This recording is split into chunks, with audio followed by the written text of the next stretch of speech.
New Thought Media Network. We are a global broadcast network of positive music, media, and entertainment, inspiring humanity's evolution along the journey of enlightenment and creating a world of love, peace, empowerment, and prosperity for all. New Thought Media Network. Positively inspiring.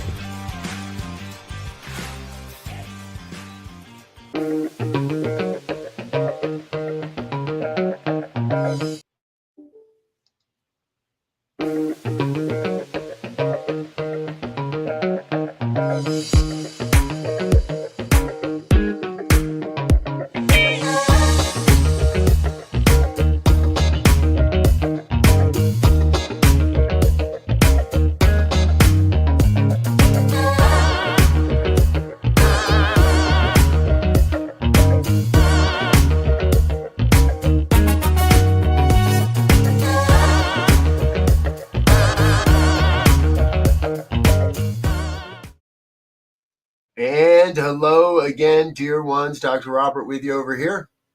Rev Z right here. And this is New Thought today for November 19th, 2024.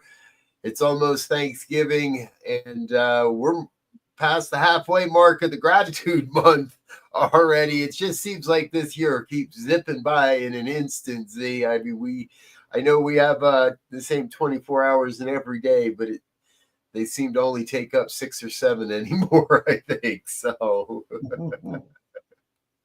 how is life on your side? I think somebody's taking hours, I think. Things are good. Things are good. I think, the change in time and the getting dark at 5 o'clock really it's a blessing and a curse as I see it.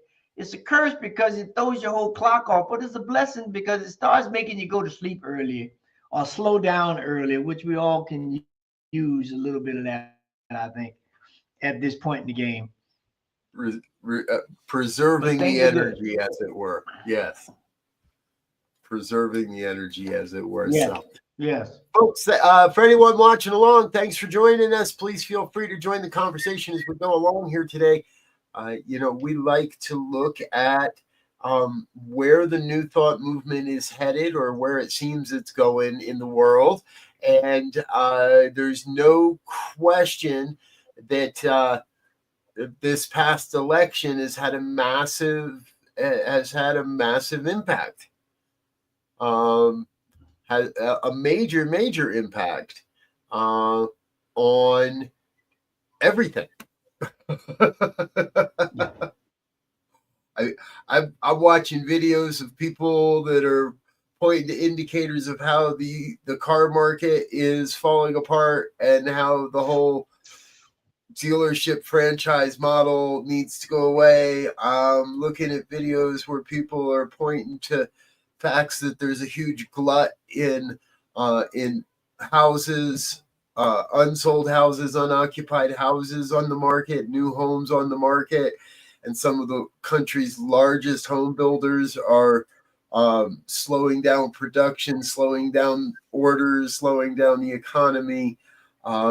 We've got a political system that just kind of keeps going back and forth, and now I'm starting to see calls for a recount by data scientists, and it just feels like, and even as close to home as our own beloved CSL organization, we're seeing change in a kind of unprecedented speed.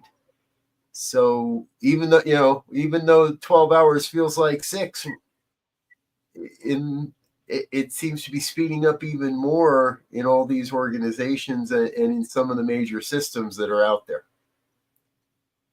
Yeah. Well, it is that time, right? Times they do be a changing, and there's always that I'll say infamous, but I say it tongue in cheek, age of Aquarius, where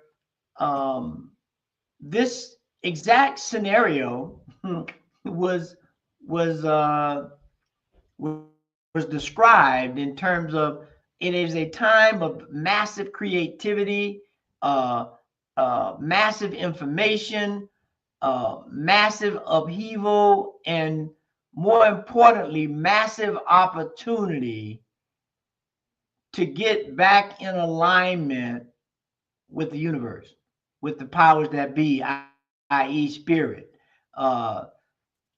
Because right now, I mean, Elon Musk just launched the. I don't know if I think he launched already. I'm getting ready to launch. I stepped out for a minute. The most powerful rocket ever built. And President-elect is down there in Texas at the launch pad, looking, get ready to watch it, or has watched it. I probably should check and see if it's already up.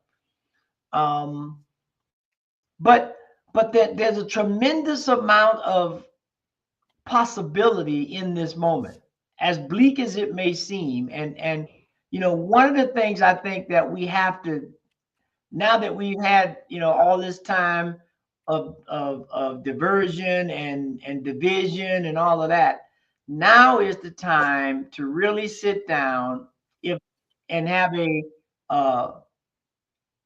constructive dialogue and look at people's emotions and judgments and all of that, and begin to try to release that and say, okay, how do we in a predicament here, how do we get out? And I guess some people don't think we're in a predicament, but I don't know. Well, I think everybody realizes we're in a predicament. Even if you're looking at, in the U.S. perspective, even if you're looking at it from the red side of the road, even if you're looking at it from the we won everything, I think even there, people recognize we're in a predicament because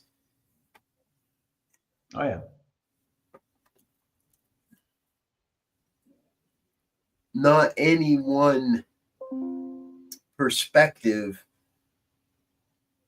has the power to override every other perspective,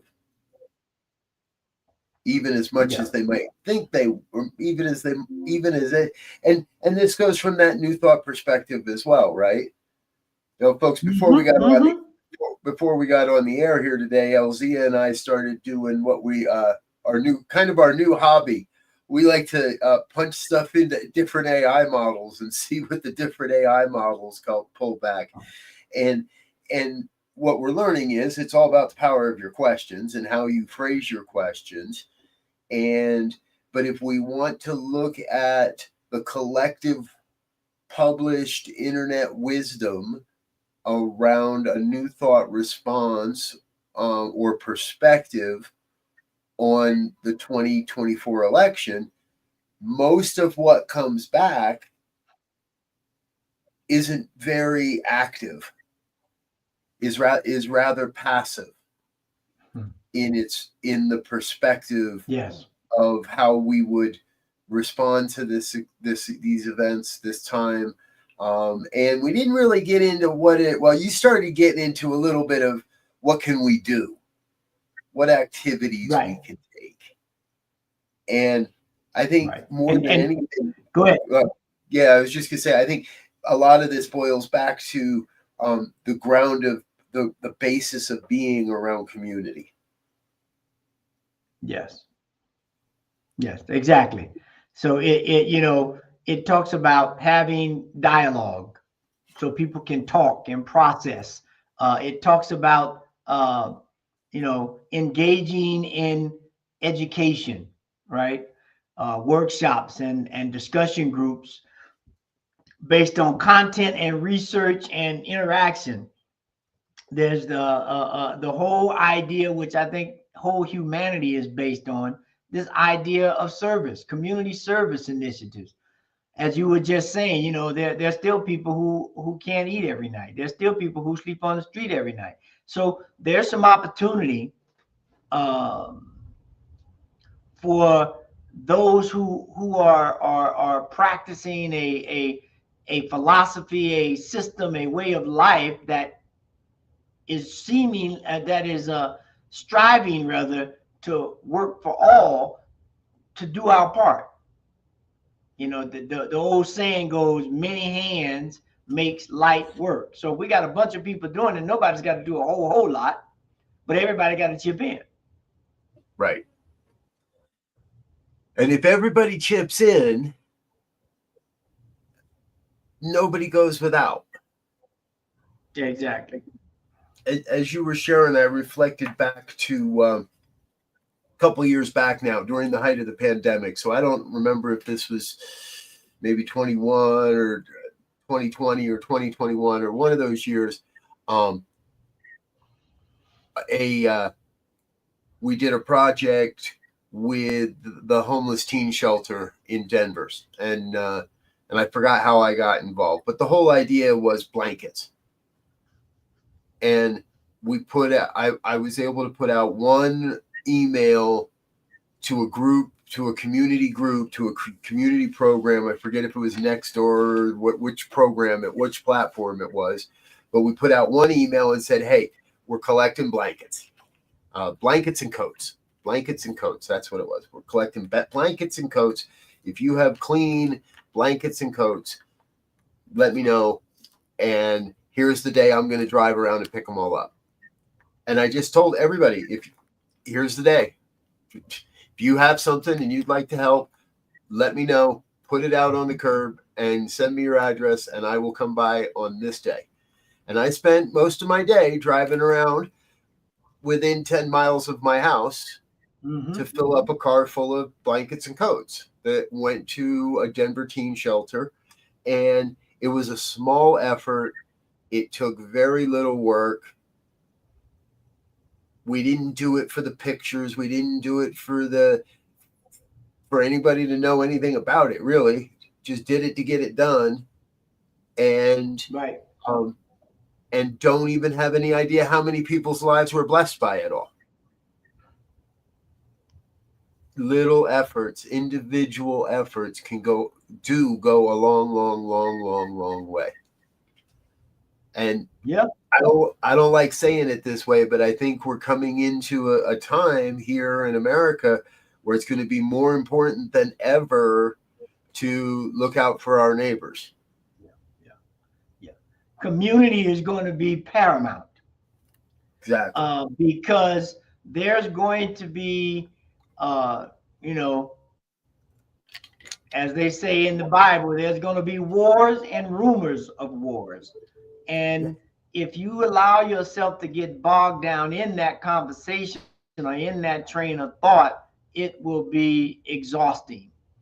I heard something today where, since the election and people are looking at cabinet posts being placed and everything, some I'll put it this way, other countries are connecting and aligning themselves, just in case, right? Just in case the monetary policy messes up, just in case this, that, or the other goes south. And so it's, I think we are definitely still able to control the rudder of this ship called America and guide it safely home to shore. But it's going to take all of us. We're going to need, we got to trim some sails here and we got to let loose some rope over there. And, somebody got to go down in the bottom of the hull and start dumping some water out. I mean, it's going to take an effort to get this ship back to the dock so we can look at what damage we've caused with all of this tomfoolery that's been going on, so that we can float properly and sail properly from destination to destination with success. Yeah, it's an important point. And we're going to say hello, give a shout out to our brother Diego. Hello, brother Diego, all the way up there in Camp Cedar Ridge, Oregon. Our predicaments are a result of living in a time of great separation. We must recognize that those we think are on an opposing side are truly just different aspects of the one, us. Exactly. Yes. Yes, yes, yes. And that's difficult. And it has been difficult because we have the human that human perception of life. And when we have a perception of something that seems to be a counter to or standing against, we want to push back on that. It is the human nature to make meaning out of what happens. It is the human nature to say, how could to have that? How could you believe that? And we're seeing that we're going to see that separation continue, I believe, for a while. Who was it? Somebody, I think it's Tracy Brown who likes to say it, that she got really sick and tired after Obama was elected president of people saying, well, we're now a post-race nation, right? We're a post-racist nation, but we're not. And I think that for a lot of people in this country, we came to a point of thinking, well, we're not that separate. We're not that divided. That a lot more people came, and I think we've got more people on the side of oneness now than ever before. We're still not enough to win the election. It's still not the tipping point, but I think there's more people that recognize the oneness now than in any election before, at any time before. There's just, we still got a whole bunch to do and a whole lot to learn here on planet Earth. Yeah. And we have to do it together. That's the thing that appears to be, at least at this moment, slipping away from everybody. You know, the election has been what, 2 weeks now?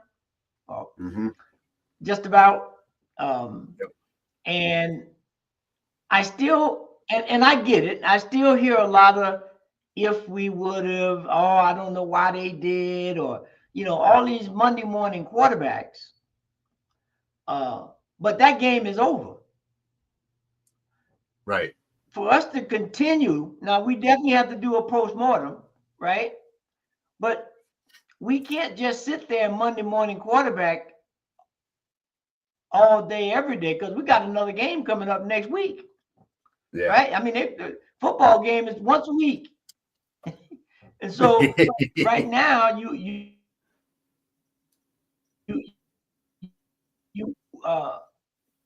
either study it or make amends for it. And how do I roll that into the next quarter or the next half or the next game? And you know, in some cases, the next season, because that's how life is. It is a cycle, and we can't be successful if we get stuck in one moment in time without looking at how we go forward. Right.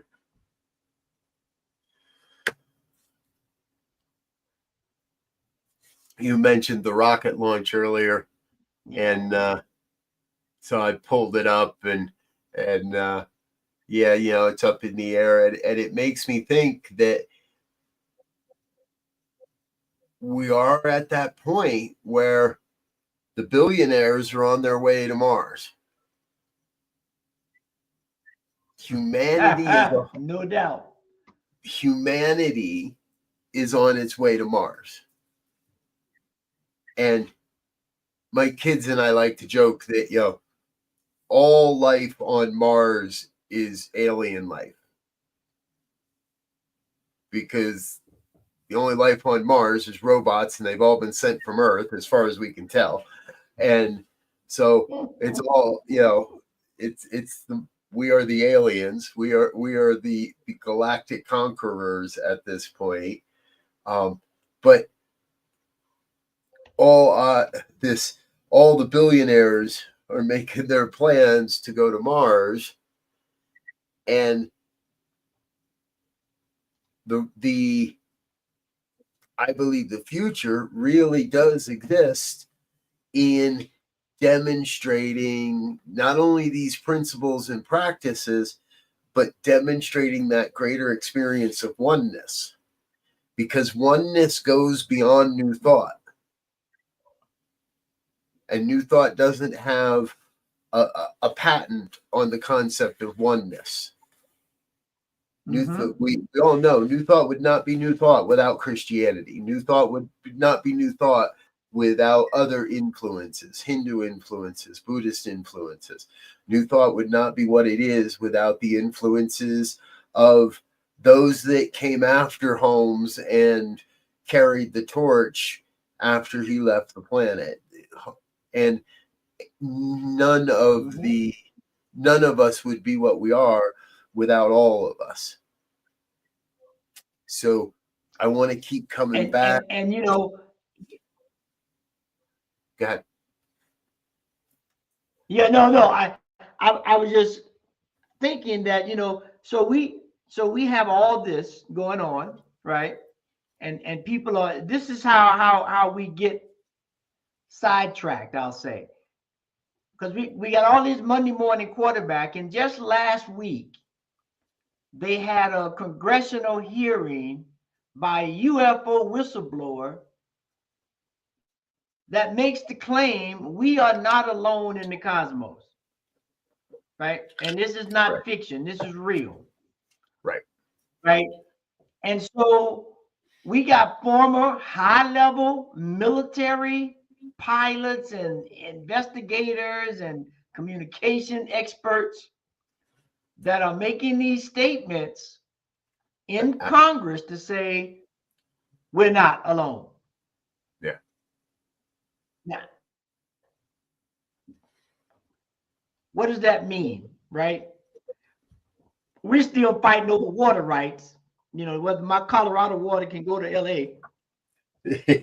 and you know, like Colorado created the Colorado River just and named it to run through here. When there are some things that are going on in the universe that are way more important, to a certain degree at least, than I mean, we all need water. Let's figure it out. So the fear is separation. And I'm gonna say it plain and clear. I think the United States chose fear over love in this election. And and I want to pull in what Diego's saying here because it's gonna help to make my point. He's saying, something tells me we're on the precipice of a great technological revolution with AI. I hold promise that we will listen to the lessons the advancements have rather than fearing what they're telling us and trying to put our influence into them. And I do see AI as that great opportunity because we need a planetary event to bring us together into a greater experience of being a planetary one. And some sort of event now. And I think part of what I have a problem with, especially in this election cycle, is, and in American politics in general, and I think this translates to other countries as well, but overall the othering of each other, of those around us, and the othering and the forced separation, the forced perspective of division that isn't real, and yet we're going to need something of mass of mass impact to bring us all together. And I don't want that to sound like a world war, and I don't want that to sound like an alien invasion, and I don't want it to sound like an AI uprising, and I don't believe we're in the seeds of the creation of the Matrix, and I want to look at this from that sense of hope and promise that says we can use the connectedness, the consistency, the agreement that AI can help us to bring forward. Yeah, it's that statement of be optimistic, trust, but verify, right? Right.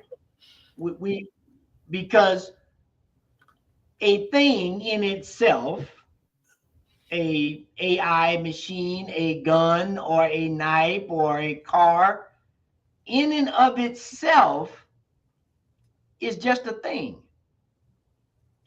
But it is the consciousness behind the person who activates that thing that causes as Star Wars would say, causes a disturbance in the force.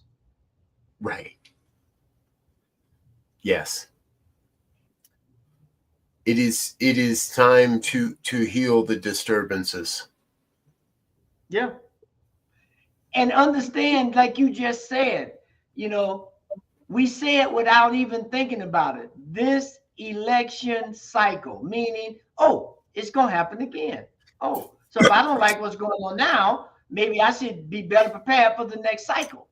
I didn't get my crops in early enough to benefit me on this growth cycle. I'm going to start preparing right now for the next growth cycle, so I'm ready. Yep. Exactly. And quite frankly, that would just real quick, that's what the I'll say the ancient ones and the old ones used to use the almanac for, right? Now, the almanac was to look at planetary cycles and weather patterns and all animal hibernation and rising patterns to determine when the energy was rising on the earth to plant, to harvest, to do this, that, or the other. And it worked very effectively for as far as I understand. I know my grandfather used it very well in Florida on his farm of about 300 acres. Yep. And the Farmer's Almanac continues and is generally mostly accurate. Yeah, exactly. So we need one for us. We need one for human evolution and human development. Yes. Well, we're going to talk a little bit more about that in the next section, I think. So, folks, we're going to take a quick break. Let a couple of our sponsors say hello, and let Rev Z and I have a quick sip of water here so we can wet our whistle and come back with more. Please don't go away. Stay with us. We'll be right back after these messages. I've been thinking, this volunteer dinner deserves a standout video, something with real impact. But hiring a big production team for just one video? The cost would be huge. I get it. But have you thought about New Thought Media Network? They do amazing work beyond just broadcast programming on YouTube. They actually specialize in high-quality, one-off productions for events like ours. And I heard they're super affordable. Really? I didn't realize they did that. So they focus on quality without the premium price tag. Exactly. Plus, Dr. Robert runs the whole thing, and he's all about making great media accessible. We could get the professional look we need without going overboard on costs. His sounds perfect. Let's get in touch with Dr. Robert and see if they can work their magic for us.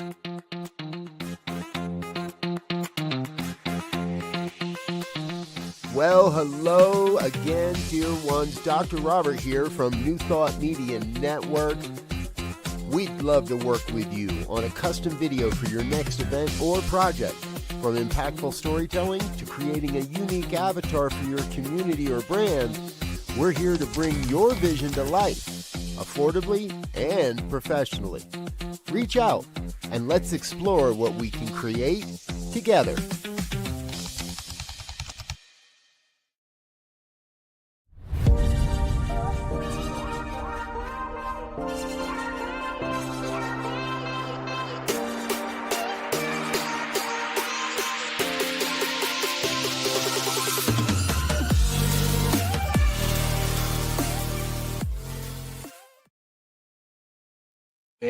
we're back with more of New Thought today here on the New Thought Media Network. I'm Dr. Robert. My dear friend Reverend LZ and I come to you every Tuesday afternoon for an hour-long conversation, interview process, deep dive, and sometimes we're just kind of figuring it out as we go along.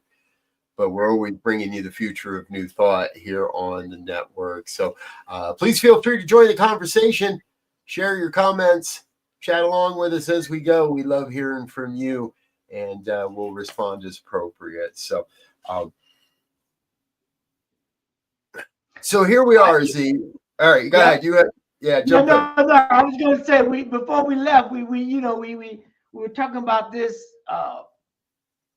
humanistic planetary guide of how we navigate this brand new ocean, brand new sea, however you want to term it, depending on how big you think it is, to navigate these new waters we find ourselves in, right? And so I think it's important, sticking with that sailing perspective. There's two ways of noticing a great sailor, from what I understand and from my little sailing experience.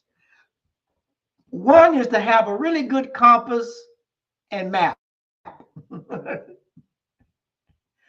Now, understanding that the map is not the territory, but it does give you some indication of landmarks to know where you are headed. The other and more older method of navigating the waters is by the stars. And that was the first way of navigating the waters. And so I think today we're going to need a combination of both, because there are certain things. I guess now some people may say, well, no, we need a GPS. Now you don't even fool with the stars or the compass. You get a GPS, and that's that. I would yield, but I would also offer up that each one of those prior instruments used to navigate provides something that its predecessor, that its forerunner did not carry forward. Yes. So there's some things in a compass that are not, that with a compass and map, that it's available, but it's not the same on a GPS, right? Because on a GPS, if I'm looking at it on my phone, I got a small slice. With a map, I can spread that map out, because I can look at in this little slice and the road may look really clear. But if I just go one screen up, I'm going to run into the ditch. So there's the tendency, as we say, to throw the baby out with the bathwater, and we still need the stars and what they provided in terms of navigation and insight. We still need the compass and map, even if we modify it and update it by going to GPS. There are certain skills that get lost, and we need to make sure we retain them, I believe. Yeah.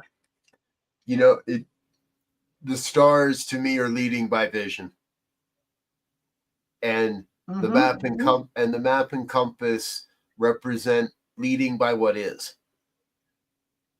not, and that GPS thing. I think, to me, it's what somebody else wants us to believe. Because the GPS isn't always that accurate as far as you are here. GPS is sort of, you're around this place somewhere. You're in the neighborhood, and there's nothing wrong with relying on. Don't be afraid to go to be with the one that brung you. Don't be afraid to be with the one you came with, right? And that guidance by vision, and that guidance by looking at what is rather than what we want it to be.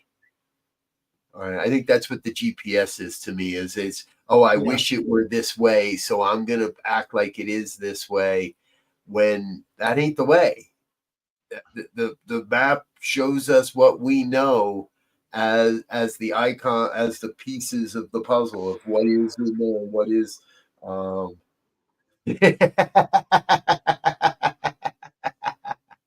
Brother Diego. I couldn't resist that. Please proceed to the highlighted route. And that's the thing. You know, we're using the GPS is based on you knowing where you are more than a compass in the map, right? Because in the compass in the map, if I don't know where I am, I can start looking for landmarks to kind of get centered. With the GPS, it's a signal that's getting picked up. And if your signal is not good or you haven't given them permission to track your signal, you might not be on the highlighted route. Yep. I like that. Yeah, and there is you know, and you know what? Go ahead, Robert. Well, no, go ahead. Jump in there. Yeah, I was just gonna say, you know, we do a little tongue in cheek here with these metaphors, but when we look at history and we look at the lessons learned from history, and I mean ancient history, a lot of that information is related in metaphors, similes, mythological or mythic stories, because I can capture so much. I can capture an image in your mind that allow you to extrapolate very differently than I would because of my upbringing, that gives you some insight that I may need that I don't have. Them sitting here trying to give you words and dictionary definitions and all of that, is people are going to say, oh, I'm done with that. And that's where we are now, I believe. Yeah. We're well, I keep coming back to our shared experience that's happening here. If for those that haven't been with us maybe the last couple of weeks, Reb Z and I are having a disconnected study book study, which basically means we're both reading the same book, but we're not doing it together or talking about it in between shows. But it keeps coming back up into the conversation because we're both reading the book on our own schedule, and that is Margaret Wheatley's newest book, Who Do You Choose to Be? And we really are, I believe, in a place where so much is breaking down because it has to, because it's necessary, because it's time. That so many things that are breaking down we are in the midst of the fire that is becoming a phoenix. We are in the midst of the goo that is becoming the butterfly. We have so many places where we can see that it's not just always darkest before the dawn, it's always lightest too. Like the promise of the light is right there in front of us, as long as we don't stick our head in the sand and run away from it. I guess as long as we stay on the path. I like that, you know, and stay on the path, because I love, you know, this. And when you said that, I just thought about, you know, things turning to goo and, you know, basically the cycle transformation. I think about, you know, my grandfather on the farm and everything, and at the end of the season, he had to plow up everything. He didn't keep the same sugar cane and peanuts and sweet potatoes and all of the various things that were growing. He didn't just leave them there and say, okay, I think we'll get some more next year. He said, well, maybe, but what I'm going to do, I'm going to take these tomatoes and I'm going to take these seeds and save them to next year, right? I'm gonna take a couple of these potatoes and put them in the potato house and let them stay in the cold so I can plant them next. So there's this process of, at certain point, everything needs to be recycled. Everything needs to be turned over. Everything needs to be tilled, if you will, to be recultivated. And I think we have reached that point in our society and basically in our world where the old ideas have run their course. They're still producing some fruit, but they're not the biggest fruit and they're not the sweetest fruit. Right. And so the way to do that is, in a farm, sometimes you say, well, maybe we need to let this field go fallow for a year, right? We ain't going to plant nothing over there. We're going to let it regenerate so that it can support whatever we put in it. And, right. So we have to begin to think about these life lessons that have been here for years and working, and figure out how not to miss that lesson and wind up being tilled over.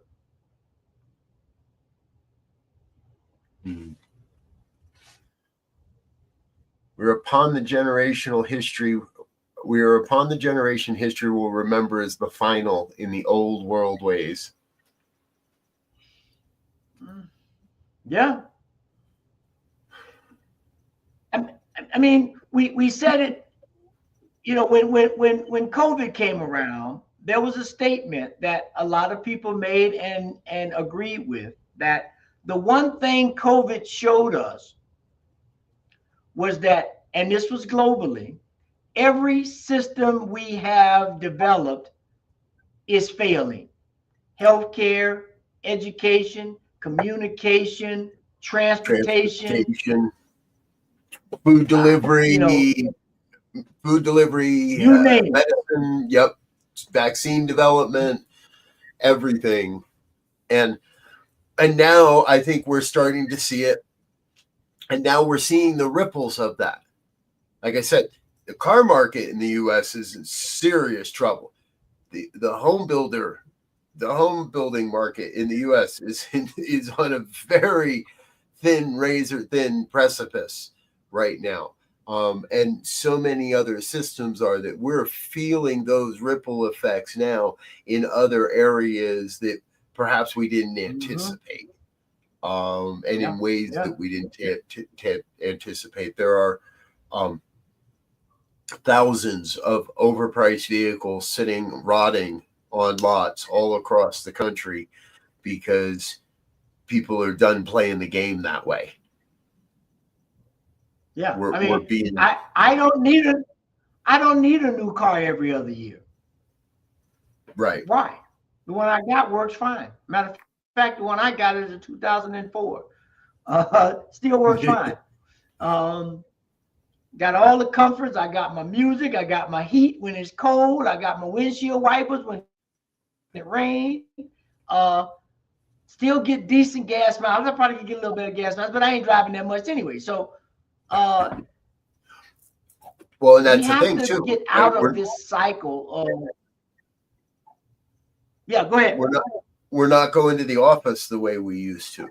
People aren't driving the way they used to. They don't use vehicles the way they used to. All these, all right. And one of the ideas that you used to shout about on this show and others, I actually saw an article a couple weeks back, and I forget where it was, but not here in Denver, but another city that is in the process of rezoning and reconfiguring office space into affordable housing. Something that you would talk about often on this program, that we have this option and this opportunity, and it sometimes takes people a while to catch back up, I guess, or to get on board and make it happen. Bureaucracy, we'll call it. But these things are happening. Innovations are happening. And I want this network. I want this program. I want what New Thought can do more than anything, I believe, is help people to remember that no matter what it looks like in the world of conditions, we live at the world of cause. We live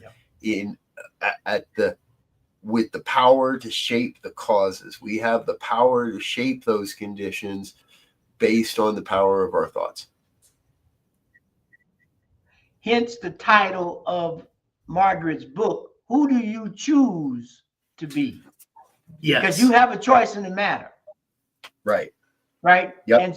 And so So what that says to me is that we have to become, and my wife always hates when I say we have to, but we have to become, if we want to continue on a path that is somewhat sane, we have to begin to ask the right questions to help us determine who do we choose to be in any given moment. And that means we can't be sitting by passive anymore. You think about all of the people in this last election who did not vote for anybody. They were passive participants or passive observers. Right. Now, whatever happens, whether it's good or bad, they will be affected. And if they don't like what they are receiving, the question or the statement will be, well, this is what you chose to do. This is what you chose to usher in by not participating in the process. Right. You can't say, don't blame me, I didn't vote. Right. By saying I didn't Right. vote, it means you are absolutely part of the process. You are as responsible. You are as responsible for what happens in the coming 4 years as those that voted for him and as those that voted against him. Yeah. And let's be clear about it, right? Let's be clear. There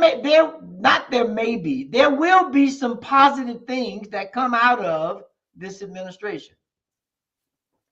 There will be, as much as some people may hate to say it. But the question will be, what is the scale of balance? Is there more? Is it more good than bad? And who is that good and bad affecting the most? Right. That's why I don't like that question, is your life better now than it was 4 years ago? I never liked that question. Because that isn't the answer to that is in my hands alone. You have no real you have nothing to say. The president doesn't equate into that. It doesn't matter what politicians do. It only matters what I do. And if I want to be living a better life in 4 years, I can't leave it up to, I can't put it in the hands of politicians. It doesn't matter what side they're on, right? And that's unfortunate. And I think that's the unfortunate awakening that many people are going to have over the next 4 years, is they're going to wake up and say, but wait a minute, you said I thought you were going to do this for me. I thought you were going to make me successful. I thought you were going to make it so my life works better. I thought you were going to do this for me and that for me and this for me. And they're all going to wake up and say, none of that happened for me. And it's only because they're sitting around waiting for someone else to do it to them, rather than getting up and creating the world we want to live in, or the world we want to see. Yeah. There's that old saying, if you want to have crops next year, you better start cultivating the soil now. This year, yeah. You can't wait to cultivate the soil when it's time to plant. At that, it's too late. And like you were saying earlier, we can't plant a field that's been overworked. There comes a time where you have to let things go fallow. You have to walk away and turn your back on that on that field and give it 5 years or whatever. Mm-hmm. And all we're going to do is park our derelict trucks out there for a while and let the oil drip into the ground. And in 5 or 10 years, we'll plant that as a field again. We have to. I don't want to say that anybody has to give up on their dream or give up on their vision. And we have to be willing to let go of that sense that everybody's got to see it the way we do. Yeah. I think, and I'm sure some people disagree with this, but there's that philosophy or that concept of the perennial philosophy, which speaks to Huxley. I never can pronounce his name right. Aldous Huxley was one of the big articulators of this, where it speaks to something that we always talk about, that there is a community of oneness on this planet, and that by observing the nature and living in according with nature. That's why when you look at indigenous tribes, no matter where they were, they wandered, they moved around. They may have had a permanent summer village and a winter village, maybe, but they understood that I had to get in flow with the cycle of life, right? Which is why you see a lot of people try to do it here, but it's only with money. They live in the north in the summer, but then they go south in the winter. Same concept. Everybody just can't afford to do it. Yes, exactly. And Brother Diego, using this analogy, sometimes we have to tend to our septic system and make sure it is far enough away from our crops. Yes, exactly. Don't want the corn tapping into the water from the septic tank by any means. No. Thank you, Brother D. Thank you, Diego, for being with us. It's I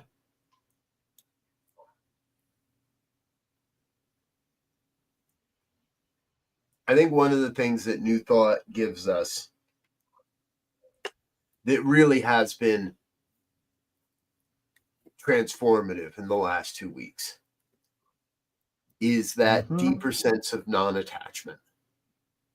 I mean, I had my passion, I had my candidate, I had everything I wanted, and when I didn't get what I didn't get what I wanted, I was able to let go of the attachment. And I think that a lot of people are still having a tough time and still want to find a way to pretend it didn't happen, or that something miraculous, that we awaken one day and we realize it's all been a very horrible dream. And our friend Reverend Dr. David Alexander spoke to this in a Substack this past week, that he's one of those people. And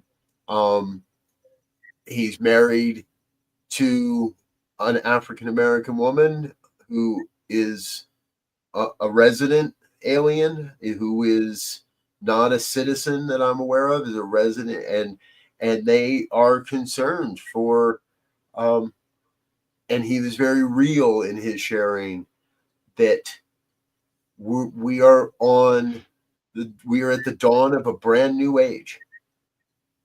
No question about it. And the promise is that we get to make it up in a way that works, so that our crops aren't planted too close to our septic system, so that systems and recreate systems that do work. And if there is no federal Department of Education to oversee what states teach, I trust that we're still going to find ways to teach kids what they need to know. And that whether NGOs or state governments or whatever it might be, that we're going to move forward.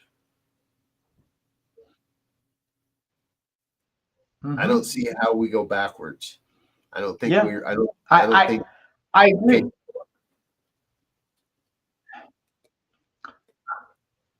There may be some people who want to go backwards, and there may be a few people who try to take it backwards.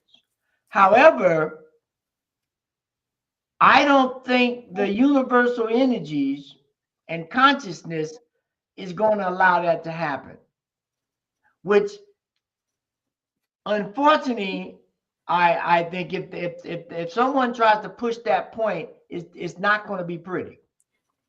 Yeah. It's just not. I mean, you just think about it. There were several people, in here in Colorado and a lot more across the country that got text messages that said, you've been selected to go back to the plantation and be a slave. Right.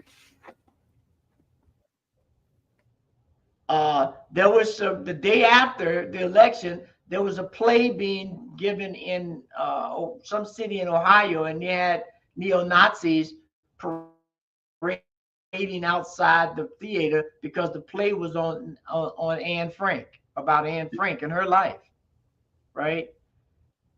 You know, I don't think people are going to allow, no matter who you voted for, if you're not on the far extremes, I don't think people are going to allow that to overrun the system. Because it's going to be too detrimental to everybody. Yeah. And yes. Yeah. And quite frankly, when you look at light, you know, being a fairly astute student of ancient Egypt, all life comes from darkness. Yeah. Yet we curse the darkness. And we look at the white light, if you will, as the epitome. But as soon as we get that white light, we want to put it through a prism to show the rainbow, to show that this is not a thing unto itself. This is a conglomeration of all these colors that get fracted or diffracted into one sphere or the other on the spectrum. And so that occurs in every avenue of life. And we have to stop this. Well, we don't have to, because if you want to keep getting what you're getting, keep doing what you're doing. But it would behoove us to stop looking at things in this very simple, separated, dualistic approach.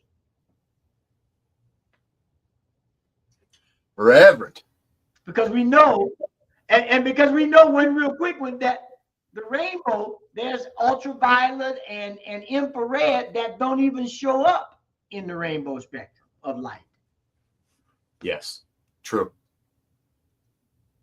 Very true. Well, folks, we have just about run out of time. We're going to get set up now. Just to let you know a couple things that are going on. Number one, we will not be with you next week. We're taking the holiday week off and spending it with family and friends. So we'll run a rebroadcast of a previous show next week. But we'll be back with you first Tuesday in December. That's the 3rd of December. We'll be back with you. And something else we want you to be aware of. On the heels of the 100-day intention for the election, a whole group of people have gotten together, and we're offering a brand new program, the 20 Days of Mindful Practice on Forgiveness. So this starts November 25th and runs through December 22nd. I'm part of the team that will be offering these, and it works just like the 100 Days did. You can text Forgive to the number you see on your screen, or go to the website newthoughtmindset.com and sign up. You'll get a free ebook download of the Forgiveness 28-Day Journey, and you will get a phone call each day that you can listen to live or call back in. This is being put together by Planned Happiness Institute with Reverend Dr. Michelle Wadley, good friend of ours, and Reverend Dr. David Alexander is helping in this, as well as a number of other. You'll see those New Thought luminaries there on your screen. So we invite you to join us on this through late November through early December.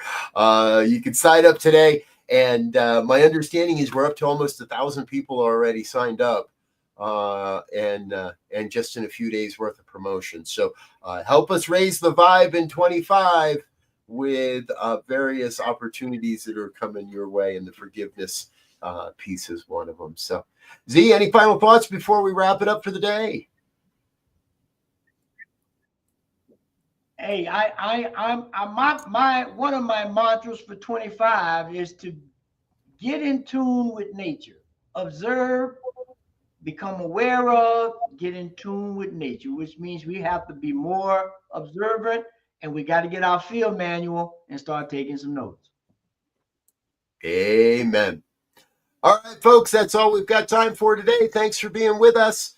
We'll be back again next week with a rebroadcast and in 2 weeks live here on the New Thought Media Network. Until then, we wish you peace and richest blessings. Bye now.